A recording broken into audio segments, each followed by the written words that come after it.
You've probably been on a flight like this before. You step onto the plane, smiling politely, holding your bag close so you don't bump anyone. The flight attendant smiles back. Calm, professional, friendly. Everything seems fine. But somehow, when you later ask for help, your request is delayed. Your problem is handled last, and you're left wondering what you did wrong. Here's the uncomfortable truth most passengers never hear.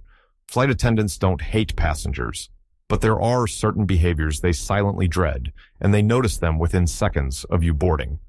And for senior travelers, these small, innocent habits can quietly change how the rest of the flight goes. In this video, you'll discover 17 things flight attendants secretly hate and wish passengers knew, so you can avoid tension, move calmly through the cabin, and make every flight smoother than you expect. Most passengers assume flight attendants are there mainly to serve drinks, answer questions, and make the flight more comfortable. But that's not how the job actually works. Behind the calm voice and practiced smile, flight attendants are under constant time pressure. Boarding must move fast. The cabin must be secured. Safety checks must be completed on schedule. Every delay, even a few seconds, stacks up quickly and affects the entire flight. And here's the part most travelers, especially senior travelers, are never told. Flight attendants are trained to observe patterns, not intentions. They don't judge whether you are kind or rude. They notice whether you slow the process down. They register whether you create extra work during the most critical moments: boarding, taxi, takeoff, and landing. You may think you're just taking your time, asking a reasonable question, or fixing your bag.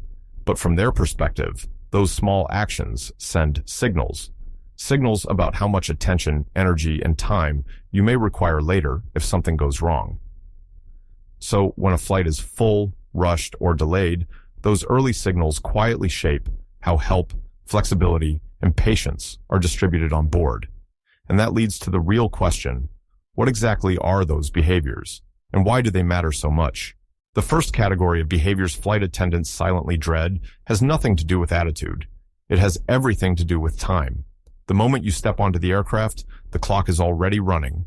Boarding is a race against delay, missed slots, and domino effects that can ruin connections for hundreds of people. And this is where problems quietly begin. Standing in the aisle while rearranging your bag, opening and closing overhead bins again and again, placing a small jacket or purse in a full bin meant for suitcases, stopping mid-aisle to double-check your seat number. None of these actions feel serious. None are done with bad intentions.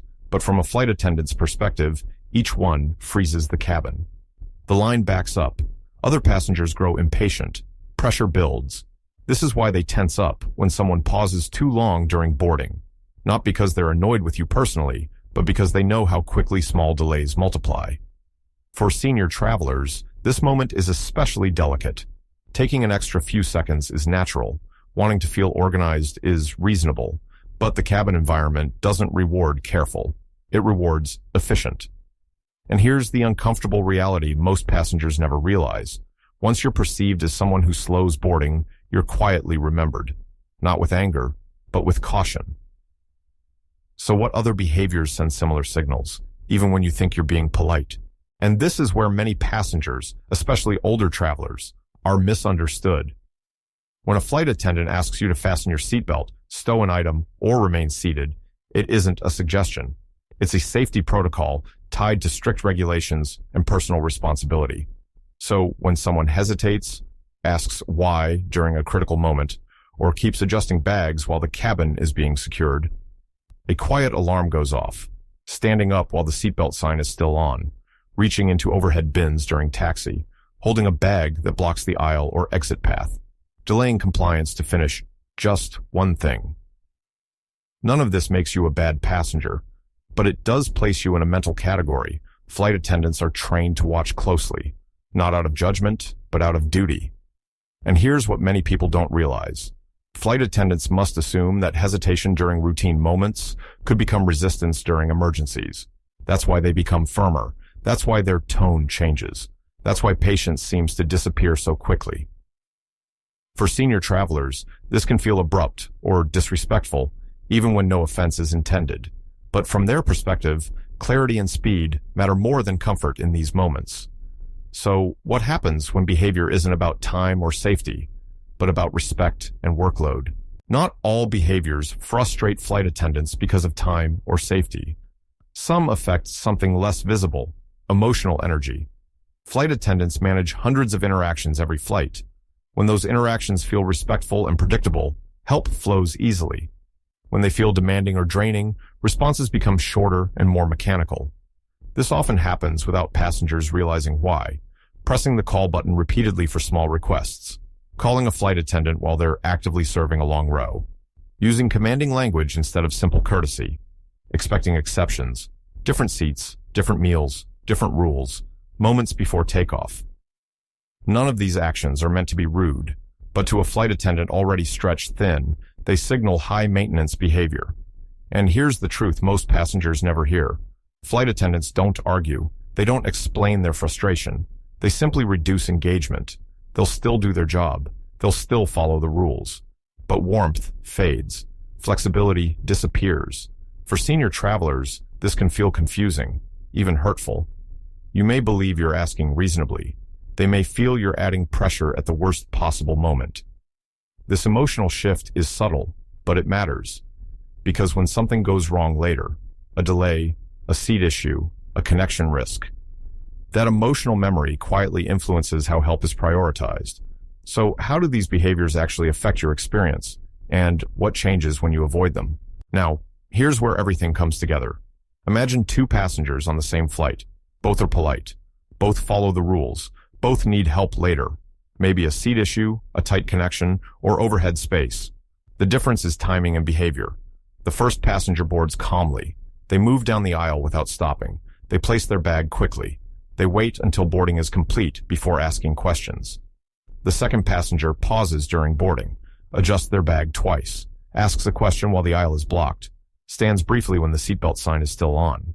Neither did anything wrong, but only one created friction.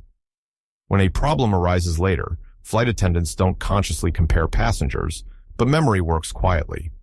The passenger associated with smooth boarding feels easier to help.